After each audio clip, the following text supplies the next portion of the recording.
超真神器！这是奇迹。为何有种比真仙级还浩瀚的感觉？明明是地仙级，爱人怎么可能成？但已经很完善了。我虚神遇上您都要退避30。所以不方便。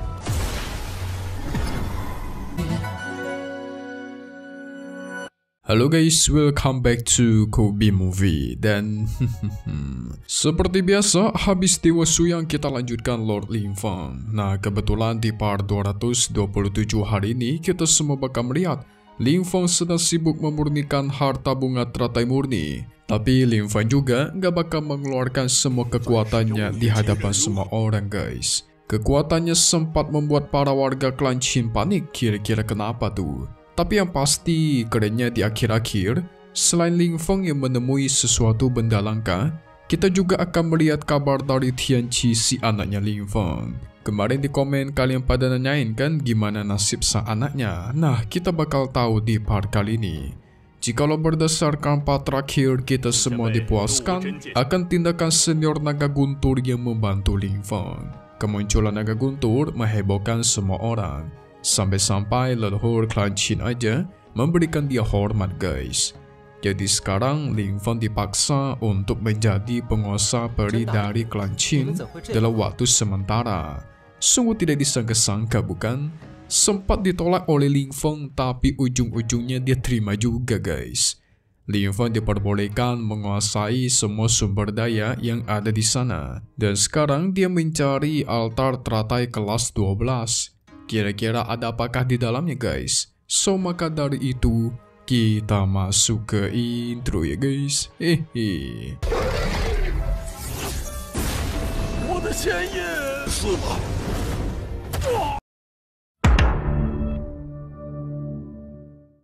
Singkat cerita, Lingfeng akhirnya sampai ke hadapan altar teratai kelas 12 dan inilah yang sedang dia cari-cari dari kemarin. Tetapi jikalau ingin melewati pelindung batasan yang ada di sana, harus menggunakan segel penguasa peri.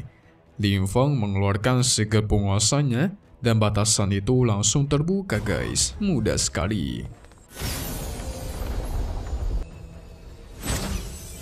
Jikalau dilihat dari aura kekuatan yang dipancarkan, sepertinya teratai ini jauh melampaui artefak Trugat. Sangatlah kuat. Si Xiao Tian aja sampai kocar kacir ketika diserang oleh teratai itu. Walaupun memang teratai ini sangat kuat,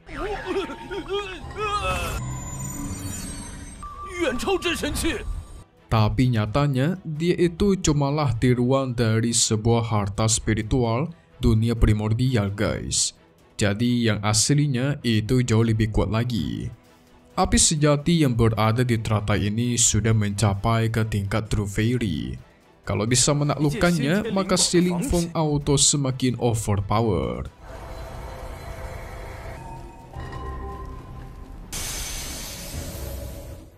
Segera Lingfeng mengaktifkan 9 putaran Nirvana. Ini merupakan teknik lamanya yang biasa dia gunakan untuk menaklukkan api sejati guys. Segera Lingfeng menaklukkannya membuat kekuatan api meningkat sampai ke tingkat 6. Tindakan Lingfeng ini jauh melampaui ranahnya. Tentu itu sangat mengherankan untuk seorang pemuda yang bisa melakukan suatu tindakan yang jauh melampaui ranah miliknya. Memang mantap nih Lord Lingfeng nih. Api sejati ditaklukkan begitu mudah membuat para tetua auto melongo. Dalam waktu singkat, Lingfeng berhasil mendapatkan artefak tingkat fairy. Jadi api sejati dari teratai itulah yang merupakan artefaknya guys. Semuanya pun langsung memberikan selamat. Tetapi tampaknya Lord kita ini masih belum puas akan satu harta. Sekarang dia pengen harta lainnya lagi. Itu sempat membuat para tetua ragu dong. Nanti semua harta di klan Qin itu diambil sama Lingfeng pula. Gak jauh dari sini ada lembah pedang. Nah, harusnya di sana juga ada pedang dewa nih. Baru saja pengen mendekati daerah itu, tiba-tiba Xiao Tian langsung dipentalkan oleh kekuatan pedang. Manis si burung ya guys, paling rakus. Kalau ada harta bagus, pasti dia duluan yang pengen maju untuk mendapatkannya. Kebanyakan pedang di sini hampir mencapai tingkat dewa, jadi nggak bisa asal mendekat, harus berhati-hati. Cuman orang-orang yang mampu sajalah yang boleh mendekat ke tempat itu. Ling Feng pun melancarkan pedang Jinin. Para tetua percaya kalau Ling Feng gak bakal berhasil mendapatkan pedang tingkat True Fairy, karena secara ranahnya aja dia itu lebih rendah guys. Tapi apa benar demikian dia? Pedang Jinin pun diperkuat. Kekuatan Ling Feng yang memancar membuat orang-orang menilai kalau ini jauh melampaui dari tingkat True Fairy. Nah, 有种比真仙级还浩瀚的感觉，明明是地仙级。 外人怎么可能成？ Domain ilmu pedang pun digunakan. Ling Feng membentuk proyeksi pedang raksasa dan badai yang begitu luar biasa. Harusnya cuma praktisi di ranah Fairy King yang bisa melakukan hal ini. Dari situ jugalah mereka sadar guys, para kultivator dunia luar itu sangat luar biasa kekuatannya. Jadi leluhur Sui takut nanti ketika mereka keluar dari dunia ini, itu malah dihabisi sama para kultivator dunia luar. Tenang saja ya kan, di sini kan ada Lord kita yang tidak tertandingi. Segera pedang di sana pun berkumpul di sekitarnya Ling Feng. Inilah teknik kendali 10.000 pedang. Bisa dibilang juga ini merupakan teknik legendaris yang jarang ditemui dimanapun. Ling Feng melihat pedang-pedang yang ada di sana. Ini lumayan katanya nih. Setidaknya ada 6 pedang tingkat True Fairy, yang dimana tingkat True Fairy hampir mencapai pedang dewa guys. Ditambah 1.200 pedang tingkat Earth Fairy. 有几把真仙级仙剑， 居然在讨好古风的剑！ Karena semua pedang di sini tunduk kepadanya, maka akan Ling Feng masukkan ke dalam lautan pedangnya.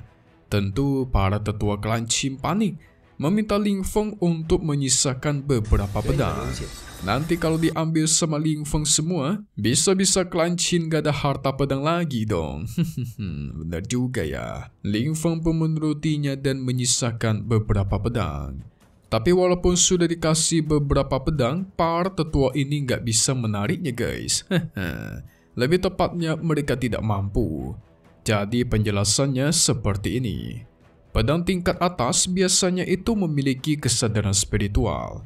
Nah, kesadaran spiritual biasanya mencari yang terkuat. Pedang-pedang ini tertarik sama Ling Feng. Makanya mereka lebih memilih si Ling Feng daripada memilih para tetua. Ada yang kuat, ngapain pilih yang lemah ya kan? Kayak gitu guys, mantap. Ling Feng mengembalikan puluhan pedang. Dia sempat memuji klan Qinku memang layak menjadi klan peri kuno, penuh akan warisan yang luar biasa. Tapi selain pedang dan api sejati, sekarang Ling Feng pengen mencari teknik peri yang kuat nih. Dan yang Ling Feng cari adalah formasi pedang kecil penebas peri. Wow, jadi formasi pedang kecil penebas peri itu sebenarnya tidak boleh disebarkan keluar guys. Tapi tetap saja si Ling Feng memaksa. Dia mengatakan, jadi mau kasih apa enggak nih ancamnya. Para tetua tidak berani melawan. Mereka mau tidak mau membawa Ling Feng ke menara teknik. 大人想要什么仙术？难不成打算继续捞好？方便，方便得很。所以不方便。 Nah, Ling Feng sebagai penguasa peri harus masuk seorang diri. Dia melihat di sekitar dan membuka salah satu gulungan. Ketika dia melihat ke dalam gulungan itu, ada sosok leluhur klan Qin yaitu si Qian Hong yang sedang mempraktekkan formasi pedang kecil penebas peri. Dilihat dari kekuatannya, setidaknya kekuatannya itu 100 kali lipat lebih kuat daripada milik Qin Moyun.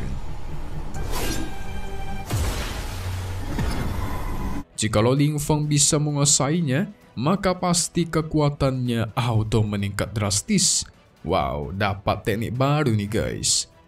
Mari kita beralih lagi ke sisinya Tianqi yang dikejar-kejar oleh Raja Iblis.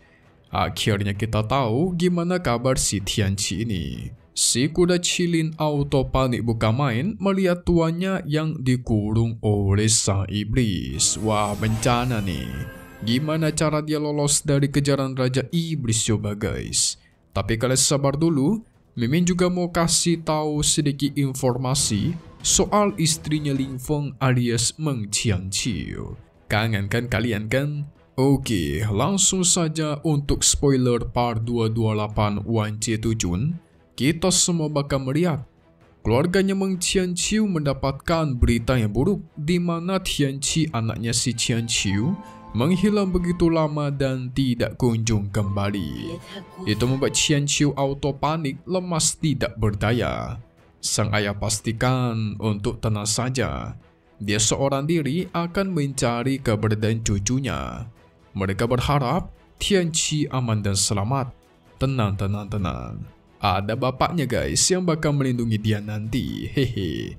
Sabar aja ya, nanti juga bakal ketemu lagi kok, tenang saja. Gimana menurut kalian guys? Kalian juga pasti nggak sabar ketika melihat si Ling Feng bertemu dengan si Qiangqiu, apalagi ketemu dengan kedua mertuanya ya kan?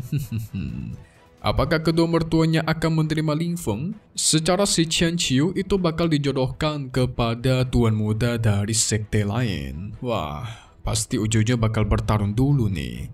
Kita tunggu lagi di part 228 Wan Jie Tujun episode 252-nya. Tapi satu hal yang pasti, cuman di sini Kobe Movie. Kalian tunggu saja update buat tonton lainnya. Akan Mimin update secepatnya. So maka dari itu Mimin mohon pamit undur diri dulu. Oke kalau gitu, see you guys.